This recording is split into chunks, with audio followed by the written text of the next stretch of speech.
حالات درست ہو سکتے ہیں اور آغاز کہاں سے کرنا ہوگا؟ بالکل ہو سکتے ہیں. دیکھیے سب سے پہلے ہمیں آغاز کرنا ہوگا اپنی نظریاتی جہت درست کرنے سے.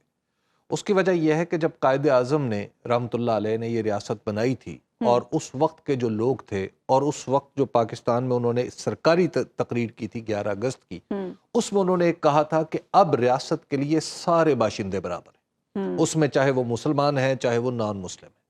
لیکن ہم نے اس کے بعد قرارداد مقاصد کے ذریعے اپنے اندر ایک ایسی مذہبی اسٹیبلشمنٹ پیدا کر لی جس کے نتیجے میں ہم نے ملک کے اندر ایک مذہبی تقسیم بھی پیدا کر دی. اور پھر اب معاملات اس سے یہاں تک چلے کہ اب ہم ایکسٹریمزم سے اور دہشت گردی سے نمٹنے کے لیے ہمیں اپنی جانیں قربان کرنا پڑتا ہے. تو سب سے پہلے تو اپنی ریاست کی ہمیں ترجیحات طے کرنی پڑیں گی، اس کی نظریاتی جہت درست کرنی پڑے گی. دوسری بات جو ہمیں کرنی ہے وہ میں نے 6 نکات ایکچولی میں نے اپنے طور پر بہت غور کر کے اس پہ میں نے کچھ کام بھی کیا تھا ایک زمانے میں، تو میں ایکچولی ان کو آپ کے سامنے پیش کر رہا ہوں. ٹھیک. سیاسی اصلاحات ہمیں کرنا ہوں گی کہ سیاسی اصلاحات کا حصہ بنانا ہوگا ہمیں کہ ہمارے ہاں 3 ٹیئرز موجود ہوں پولیٹیکل. پہلا ٹیئر ہو قومی اسمبلی اور سینٹ کا، دوسرا ہو صوبے کا، اور تیسرا ہو مقامی بلدیاتی.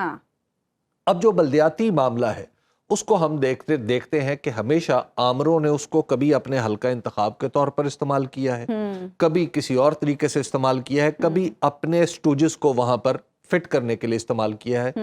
اس کو کبھی بھی انڈیپینڈنس نہیں دی، یعنی ایسی صورت نہیں دی کہ وہ باقاعدہ طور پر لیڈرشپ کریٹ کر سکے، لیڈرشپ پیدا کر سکے، یا شہروں کے اتنے بڑے بڑے شہروں کے معاملات لوگوں کے ہاتھ میں دیے جا سکے. آج بھی ہمارے ذہن میں ایک نوآبادیاتی تصور ہے کہ ہم نے ڈی سی اور کمشنر کے ذریعے معاملات چلانے ہیں، ہم نے کسی افسر کے ذریعے معاملات چلانے ہیں، ہم نے منتخب نمائندے کے ذریعے معاملات نہیں چلانے. حالانکہ اس سے بہت سارے مسائل حل ہو سکتے ہیں، اور بہترین سسٹم اس کے لیے جنرل پرویز مشرف نے ہمیں دیا تھا.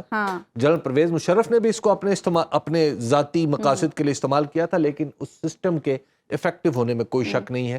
آپ 3 ٹیئر کے نظام کو بحال کر دیں. پاکستان کے بہت سارے جو پولیٹیکل مسائل آپ کو نظر آتے ہیں نا، اس کو صوبہ بنا دو، اس کو یہ کر دو، اس کو وہ کر دو، ہمیں ہمارے حقوق نہیں ملتے، وہ سارے کی سارے معاملات جو ہیں وہ حل ہو جائیں گے. آپ بلوچستان میں گوادر میں کیوں ایک طاقتور بلدیاتی نظام نہیں بناتے؟ آپ تربت میں کیوں نہیں بناتے؟ ہم لاہور میں کیوں نہیں بناتے؟ کراچی میں کیوں نہیں بناتے؟ وہاں پہ ہم صرف اپنے سٹوجز کے ذریعے کام چلانا چاہتے ہیں. سب سے پہلے تو ہمیں اپنی ان سیاسی اصلاحات کے حوالے سے ان پہ غور کرنا ہوگا. اور دوسرا اس سے جڑا ہوا معاملہ ہے وہ انتخابی اصلاحات ہے. انتخابی اصلاحات پہ ہمیں کام کرنا ہوگا. وہ لوگ جو انتخابی معاملات کو سمجھتے ہیں ان کو ساتھ بٹھا کے انہیں دیکھنا ہوگا کہ ہم اپنے سسٹم سے یہ جو بلا وجہ کا پیسہ ہم لگاتے ہیں، اربوں روپیہ لگتا ہے، اس کو کیسے دور کیا جا سکتا ہے، ٹیکنالوجی کو کیسے استعمال کیا جا سکتا ہے. تیسرا معاملہ ہے انتظامی اصلاحات. انتظامی اصلاحات یہ نہیں ہو سکتا کہ ایک آدمی نے کسی حادثے یا وقتی طور پر اس کی لیاقت کی بنیاد پہ اس نے CSS پاس کر لیا ہے یا وہ کسی وقت میں فوج میں رہا ہے تو وہ ہر طرح کے معاملات کو چلا سکے.